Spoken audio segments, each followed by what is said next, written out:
nungsi kan mending sikan nangit amoy ay buyang na wahani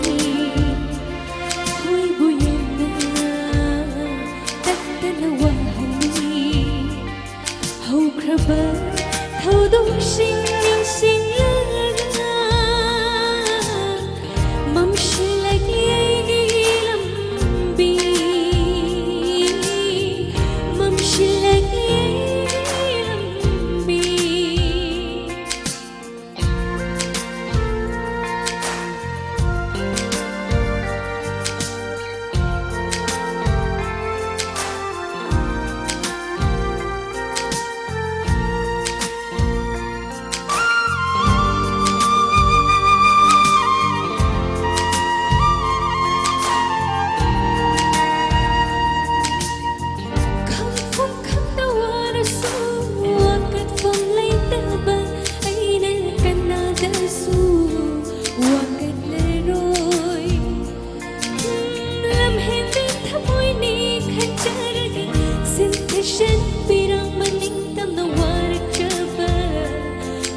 Bertemu ese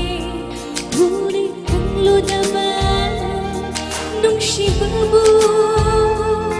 Nung jaru benitang ese Benaminok si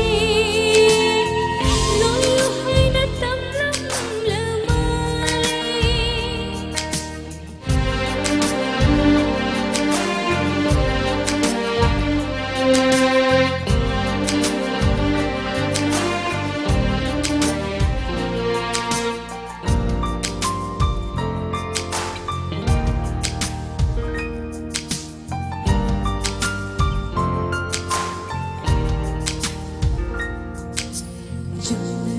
Lubag kong tangsing